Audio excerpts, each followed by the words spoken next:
Okay, how many of you have never heard me before? Did they warn you?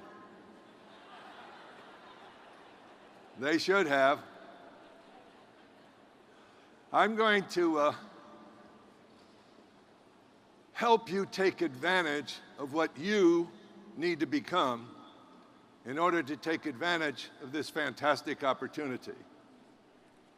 I'm going to start by telling you 99% of us have never been given a model for earning that was ever going to get us anywhere significant. We've all had models of work, our parents, our uncles, our aunts, our brothers, our sisters, and those models were to respond to the demands of a job. And that model fed a lot of people for many years.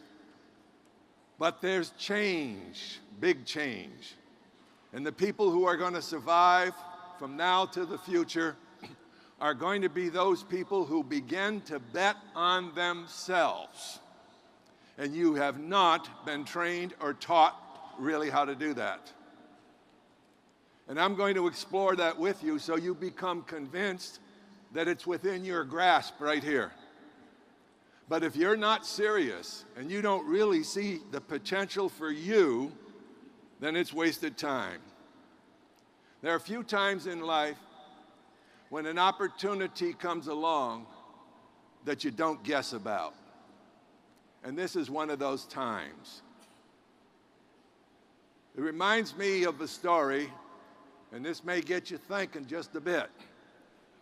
There were two old gents sitting on a porch in Tennessee, and one fellow was sitting there just kind of lazy, and the other guy was screaming and yelling. And the fellow walking by noticed that, and he said, "What the heck is wrong with your friend?" He said, "Well, he's sitting on a tack. He's sitting on a nail." "Well, heck, why don't he get off the nail?"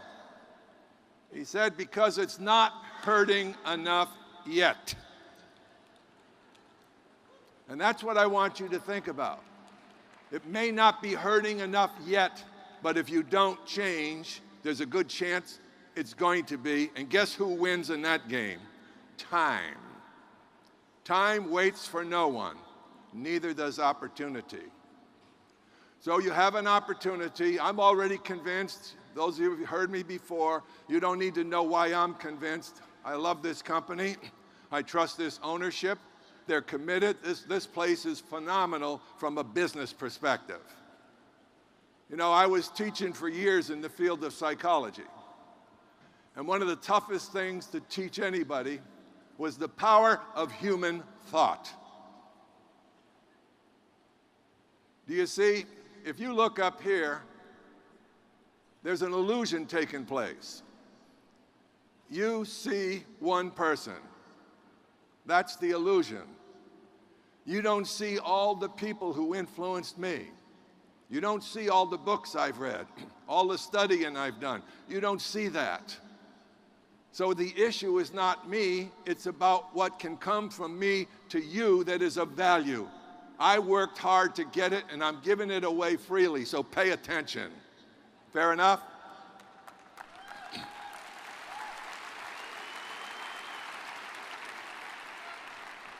In order to be someplace new, you must be willing to leave someplace old. In order to be more than you are now, you need to change some of what you're doing now. In order to be better tomorrow, you need to be working harder today. Now, is that logical, yes or no? Well, why is it we know, but we don't do? Isn't that interesting? It sounds like good rhetoric, but you ask yourself, why don't I do it when it's so convincing when I hear it? Well, maybe it's your self-image. So let's take a look at that for a minute. Each one of us has a set of beliefs about ourselves. And that set of beliefs is called your self-image. So it's built upon the belief system. You accumulated it from your early childhood and just developed it further as time went on. But some of those early childhood impressions became your judge and jury about who you are, whether you're pretty or ugly, whether you're smart or stupid, whether you're capable or incapable. There were some impressions made on all of us.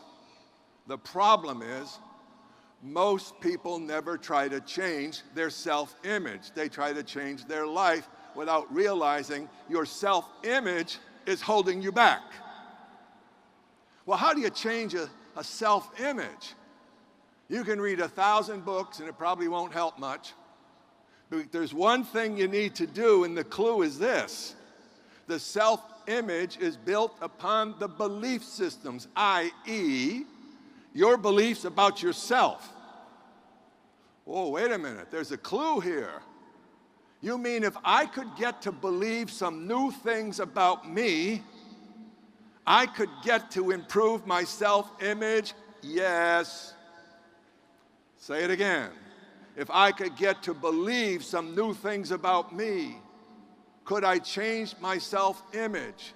Yes, because I'll be believing new things. Well, how do you get to believe new things? You need to change. You hear it again? You need to change. You need to have evidence by doing things you've never done before, by keeping commitments at a level you've never done before, by being committed to something like you've never been committed before. That will change your life. Everything else is going to be fluff. I don't care how good the opportunity is with ACN, and it stands on its own merits. It's fantastic. But the player in the game is you sitting in those seats. It's up to you. The structure's here, the training's here, the support is here, the integrity's here. Find it someplace else. So we need to be honest. We need to do an honest self-analysis. How hard do we really try? See, when people say to me, George, I'll give it a try, I translate, no, you're committed to failing. How many times have you said, well, I'll give it a try, that sort of blasé, I'll give it a shot, I'll give it a try. You know what that says? Everything in your past that stopped you is where try ends. So you're already programmed to fail if you haven't made it before. Do you hear me? So I'll give it a try, don't work. Tentative, being tentative is no power. Socrates said, this is a universe that does not favor the timid. Interesting. You have the power to change your destiny. But if you don't believe it because of a self-image that someone else imposed upon you, shame on you. You can start anew in the moment you're in. But until you make that decision, you'll just repeat the patterns of your life, the patterns of your habits, the patterns of your thoughts, and you'll probably get the same results you have now. I'm going to give you some shocking news here. Are you ready? Are you really ready? Our thinking creates our emotions and choices. Our emotions and choices develop into our habits. Those over time crystallize into the circumstance called my life. So who's the creator of the circumstance of your life? Who made the choices? Whose brain was operating in certain ways? Who had the attitude, negative, positive, indifference, lazy, procrastination? You know, it's amazing.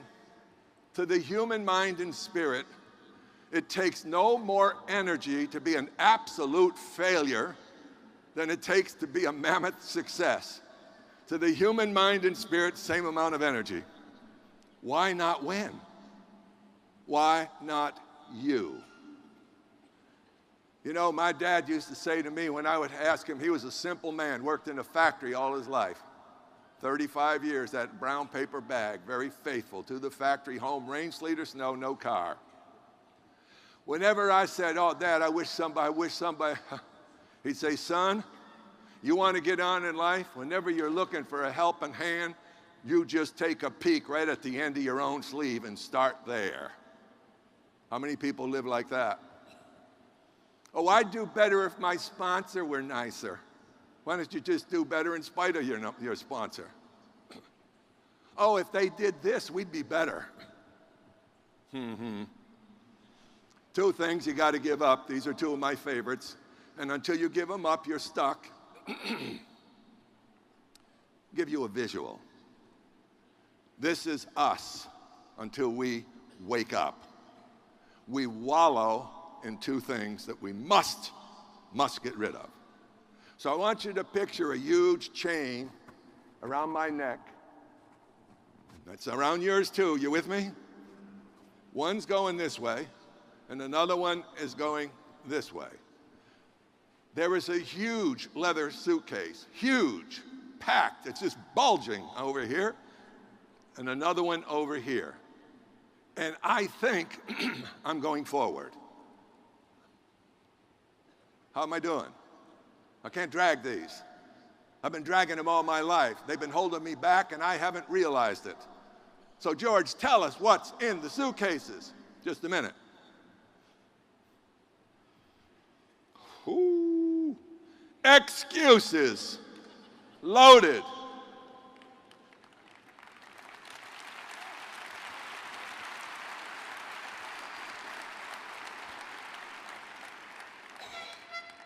Blame, loaded. Until you get rid of excuses and blame and take charge of your own life, spirit, and energy, you will be, at best, average.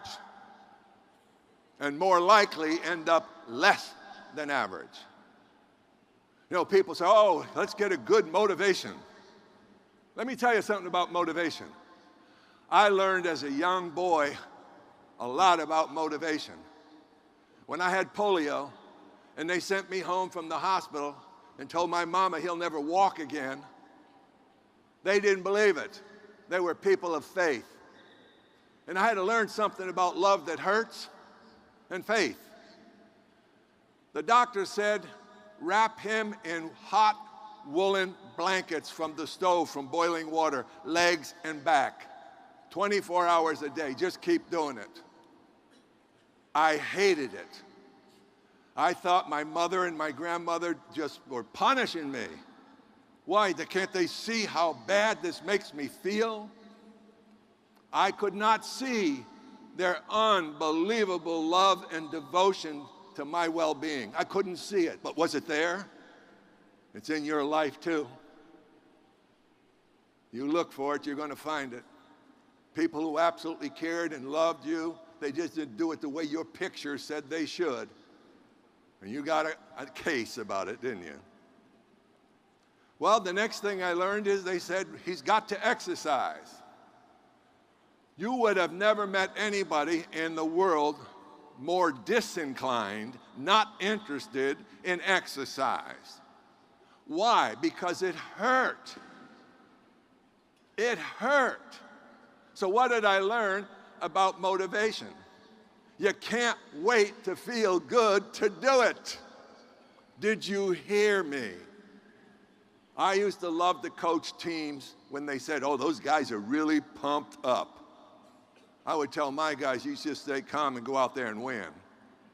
That emotion cannot be sustained. Are you listening to me? If you're counting on motivation, okay, to keep you going, you're going to fail. Because between where you start and the goal, there's all kinds of obstacles. So I can't wait to be pumped up. I got to focus my mind, say what needs to be done, get out of my way, I'm doing it, and I don't care who likes it, who doesn't like it, who joins me or who doesn't join me. Their judgments about what I do and me are finito, done. Can you live that way? Can you take charge of yourself? Can you plant your flag? Can you say, this time and mean it. This time I shall win. That's how the human spirit responds. It wasn't, well, I'll give it a try. Sounds like a little girl asking to go to the bathroom.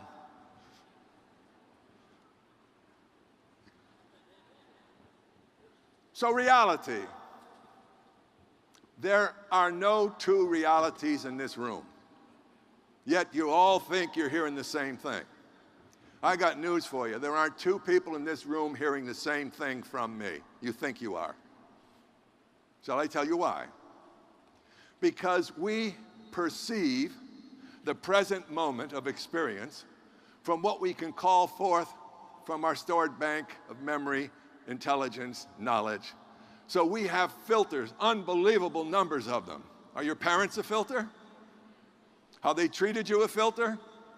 If you were loved or unloved, is that a filter? How about your friends? Are they filters? How about the teachers you've had? Are they filters? How about your belief systems and your religion? Are they filters? Are you getting the point? So in nanoseconds, whatever you see or hear in the present, in nanoseconds, you give it the meaning. I don't. You interpret what it means. I just put it out. So now do you understand that you're creating your own reality through your thoughts, your perceptions, your interpretations, and what you make as real in fact. So there are no two essential realities. We all have our own. Well, that's good. Since I can create my reality, listen closely, with my thoughts, my emotions, my choices, my behaviors, if I can create it that way, why can't I change it that way? Well, I need to change my thinking. You need to know the power of human thought. The greatest gift the Creator gave humanity was a mind.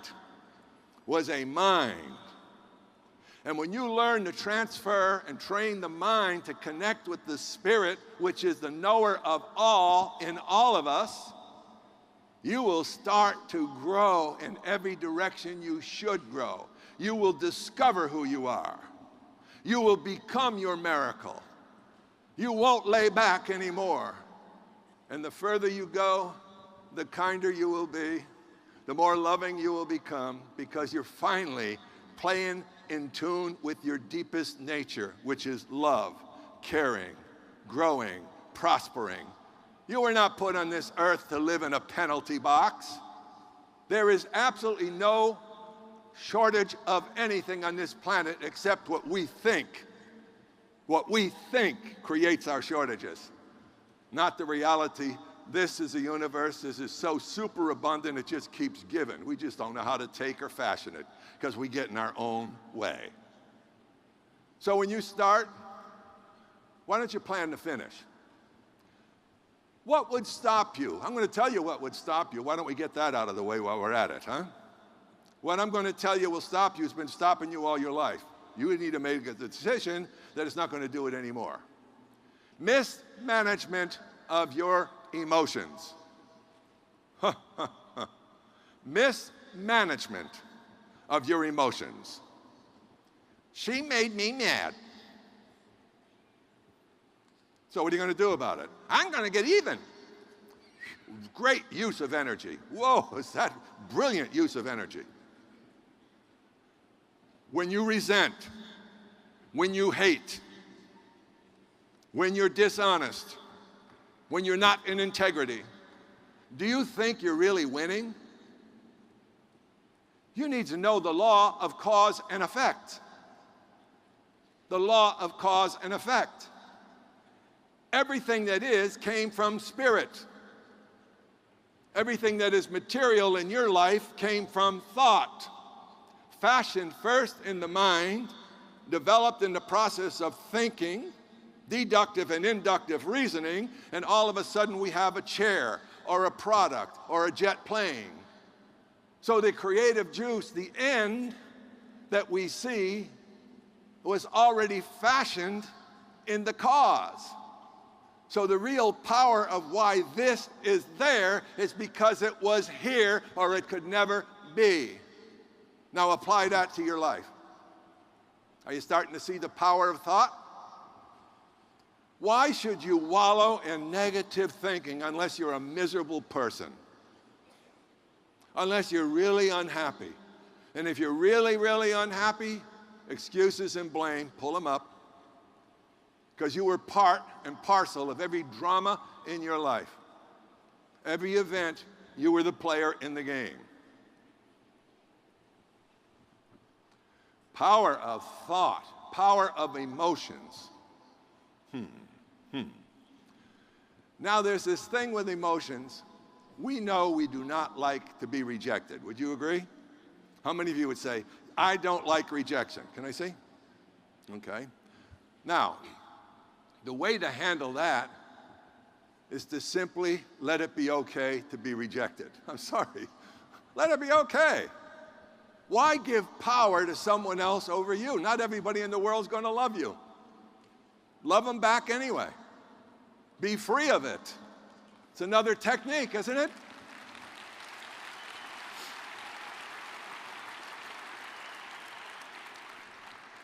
Well, nobody will see what I'm doing here. I'll be a little shady and do something a little crooked. Nobody's looking. Now I want to teach you the law of karma. Cause and effect. Here's how it works. What you put out has a nature. Okay, it has a theme, it has a cause. So I put out something nasty, and I don't get caught right away. So I think, oh boy, I'm not worrying about that law. But you see what it does? It kind of spins around out in the universe, and it's just waiting, because it's going to be like a kangaroo coming around on, whoop! It might be a year, 2 years later, you go, what the heck was that about? What a bad day. And I whisper to you, that was payday for that. Well, now let's work it the other way. I'm putting out goodness, I'm putting out love, I'm putting out authentic concern. And I just put it out. I just put it out because that's who I want to be. I believe if I put it out, it's coming back in like time. And all of a sudden, you're going, golly, this stuff works. A year or two later, something wonderful happens in your life, and I say, this was payday. If you don't believe in universal laws, I feel sorry for you. Because we live in a world that's very, very confused. But the universe and the deity, however you're connected, is not confused. We're confused. So the core of our being is love. Is there a business, if you do it right, where you could love and help and support more people advance in their lives and be in a business, which is usually all about money? Do you really appreciate where we are? You are ambassadors for the world. How many nationalities we have in here?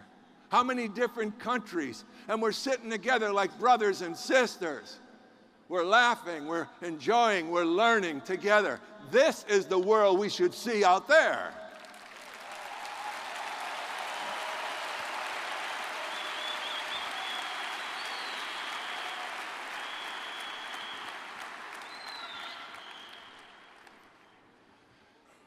Emotions.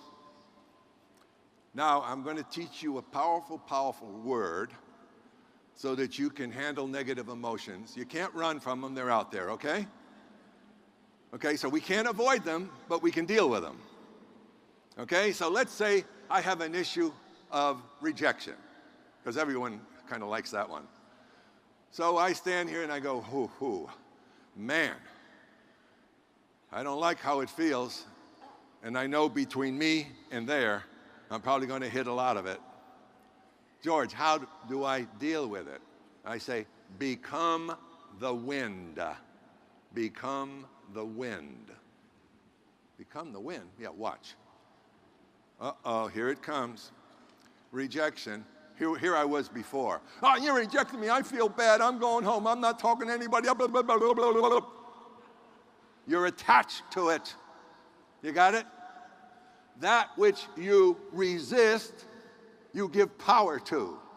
So it's your resistance is causing you the anguish. not the rejection. So you say, oh, here it comes. I'm not sticking, I don't like it, but I'm sliding right past you. Next. Next. Take any of the emotions that you don't like, do the same thing. Pretty soon, you will have mastery over what you even allow to bother you. Wouldn't that be fun? Wouldn't that be fun? It is. It is. You know, at home, I'm famous for never knowing where I'm going. Truthfully. And my wife says, oh, don't send him. He'll turn left instead of right. He'll turn. And so she said to me, why is it you're so smart? Why can't you get from here to the grocery store without taking wrong turns? I said, I learned a long time ago, never waste my mental energy on minutia. It doesn't matter, I'll find it.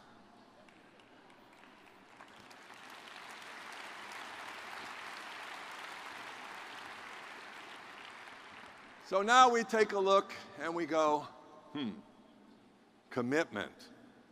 Oh, George, I hate that word, don't you? Commitment is doing the thing you said you would do long after the mood you set it in has left you. You see there's no permanency there? It's a commitment. It's a declaration of me that I will see it through. Can you do it? I say you can. Would you need to change? I say you do. Can you? I say you can. Will you? I don't know. See, a teacher can only put it out. And there's an old saying, when the student is ready, your teacher will miraculously arrive. And I hope for some of you here, and I hope for all of you, that what I'm saying to you is difficult to grapple with, but seek the truth. It really will set you free to become the star you were born to be. Persistence. Persistence is easy if you do one thing. What's your purpose? What's your goal? Because without a goal, you cannot direct the traffic of your mind in a focused, efficient way. You need to have a target. Now, I know why you don't set goals. Because at an unconscious level, you know you never keep them. So here's your language. That's not necessary. That's your story. It's not true. You know at an unconscious level, you're a joke. You just don't keep commitments. You don't set goals because you never really work hard enough to really reach them. What if that's your truth? Do you think you need change? Yes or no? Uh-huh. Now, why do you need goals? Because a whole apparatus of your thoughts will actually attract what it is you're focused on. Hear me again. Your mind begins to function at the unconscious and conscious level to take you where you say you really want to go. In other words, the material that shows up in your life was first fashioned in the nature of your mind and thoughts. So you need to know the connection between goals and faith. You see, faith, if you could prove faith before you start, it wouldn't be called faith. You can't prove it before you start. But there's a dynamic, even in psychology, that can tell you that there's something powerful to do with belief and faith. And here it is, back to the goal. If I have something I'm after, pick your pin level, pick SVP, go for whatever, pick it. Declare it's your intention. Set it out there. But here's what you must do. You must make it so real in your imagination that you take it from there and you bring it here with solid belief. I don't care how long it takes. I don't care what year or month it is. But that I intend to accomplish. Now, when the universe hears that, see, when the energy hears, your soul is being touched with the right stuff.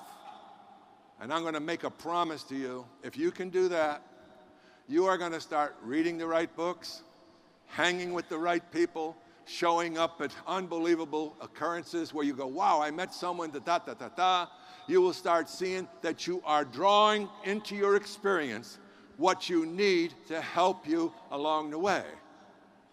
Now, faith is not stupid. It requires what? Action. If all you needed to do is sit on your fanny and just believe you're going to get something, that's faith of a fool.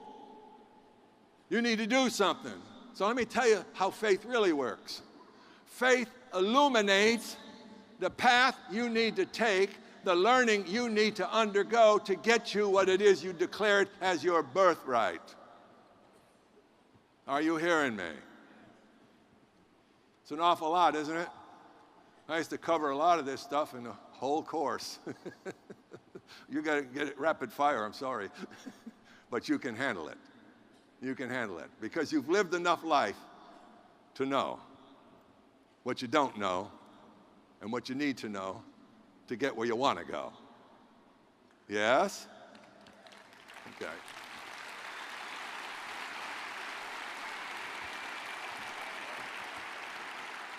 Oh, and they left me a little more time. I never know when I'm up here. You know, you get going and then you look over and they're blinking lights at you and saying, shh, the hook. Okay, so now I'm going to give you a visual of exactly what network marketing is. I'm going to tell you a little story. And this story, to me, captures it all. Remember where I started? That we've never been taught really how to make money, how to earn money. We've been taught jobs, jobs, jobs, jobs, education, education, education, jobs, jobs, jobs, right? Okay, now we come and we hear about this opportunity and people hear residual income. What's residual income? So I'm going to take you on a little journey. Now I want you to close your eyes and I want you to imagine this is you at some point or it's your new person that's here, okay? We're going to go on a journey. It's one of those evenings where you're really reevaluating where you are in life. And you know you need to change some things and you wish you were further ahead. Maybe you wish you were happier. And you're in a contemplative mood. And so you decide to go out in the field and just walk and think and pray, meditate. You just wanted to kind of listen to the whispers. So you're out there and you're walking and you're walking and you're thinking and you're thinking and you look off in the distance and you see a bright light emanating way off in the distance, and it's like a magnet is drawing you. So your curiosity is you keep going toward the light. As you get to the light, you see, wow, it's a cave that is just luminous inside. And you step in, and some feet away from you, this light is just bursting up from a deep hole in the cave. And you look around the walls of the cave, and there are thousands and thousands of shovels, thousands, leaning up against the wall, thousands of them leaning up. You go, what the heck is this? You get over to the cave and you look down, and it's all gold coins and bars, just, oh, woo-hoo-hoo. You go, whoa. Just about that time, a genie jumps out of a bottle and said, would you like some of that? And you say, oh, are you kidding? Yeah. And you grab a shovel. Got it? You grab the shovel. And the genie says, that's what you've been doing all your life. How's it been working for you so far? Are you rich yet? You go, no. Well, I'm going to teach you a little something about how to make residual income. You see all those shovels? Yeah. Do you know people that would love to see this pot of gold? Well, it's going to be your job to show them that it really does exist. And then you bring them here And for everyone that grabs a shovel, they get paid, and you get paid on your effort and their effort. That's called your first level. You go, wait a minute, wait a minute. Oh, I'm not through. Don't leave yet. Do you think some of those people might want to go out and get their own friends to dig some gold? And they have the exact same opportunity. In fact, if they find more people of gold, they may make more money than you, but they'll be on your second level and you'll get paid too. You got to be kidding me. Oh, I'm not through. How about those people going out and getting people on your third level? And you go, you mean I'll get paid on that too? Uh-huh. I'll be back. No, whoa! 4, 5, 6, 7, SVP. Huh. That's what you need to understand, the difference in making money with residual potential. And when you see that visual in your mind, you won't care who says yes and who says no. You got a story to tell, and you're not going to be afraid to tell it. Because if you don't believe in your heart that you can do this, you'll come across weak. You won't be a good recruiter. Because the best selling in the world is nothing more than the person who possesses the product or idea, believing it so strongly, they transfer not the product, they transfer the belief. So if you're wondering, like, exactly.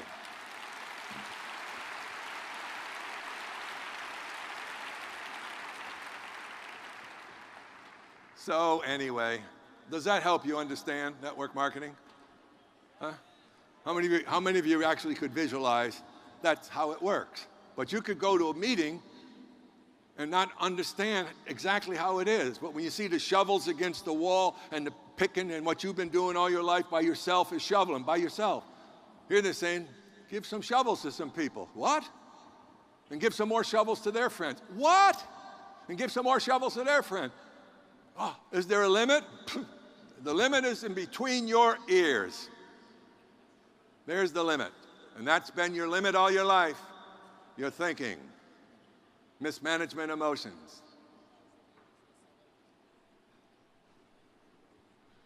Themes that conspire against you. Now when you look at your situation, your families, your friends, your lack of friends, there's one thing I always suggest to people. If you want to move forward, you got to get off what's behind you. So take an honest look at yourself. What have your ethics been? You know, are you really a straight shooter? Have you really worked?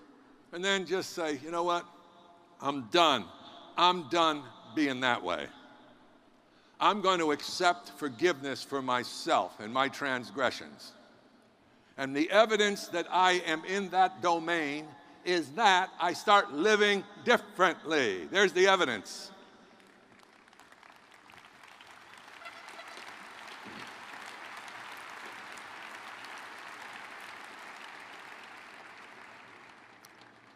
Then I go forth,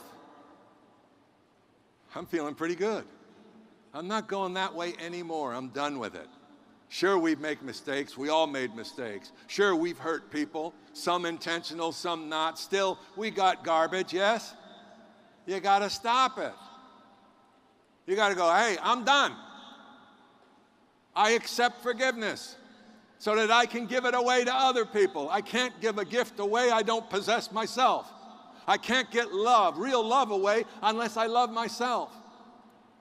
And to love myself, I got to stop playing games and become the gift I was created to become. No more laying back. Today is your day.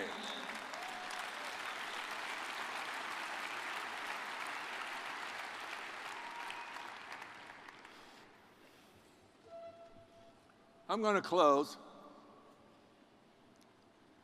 I'm going to talk to you for a minute about time. Here's a demonstration of time. Time waits for no one. Got it? The most precious commodity and asset you have is the moments you're in. And we don't live like that at all. Most of us relive yesterday's hurts like we could undo them, wish they were different, the different outcome. Ancient history, sorry. That's there. You're here. So if you learn to live your life in more airtight compartments with time, you will recognize that the only moment you've ever had from your birth is the moment of now. That's all they've been, is a series of light bulbs flashing. Now, now, now, now, now, now. That's when you're going to tighten up your wasted time. The TV time that's doing nothing for your future, nothing for your families, nothing for your children or your grandchildren. The wasted time complaining and moaning. That's time that you're flushing away. Learn to live time tight. Got it?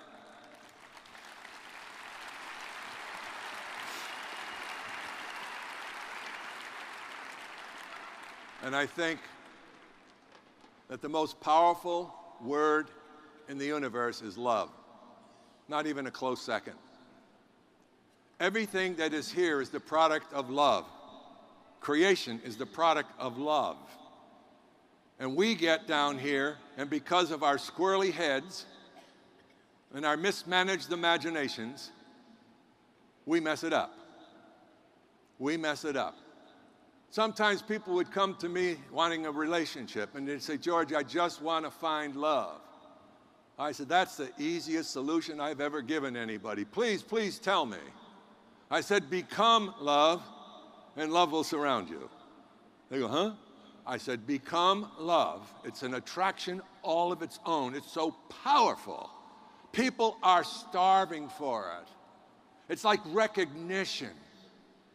Infants cry for it, and grown men will go out and die for it, just to be recognized as somebody. Well, stand up and be recognized by yourself. So when you leave here, I got a couple of things I want you to do. I want you to sing like nobody can hear you.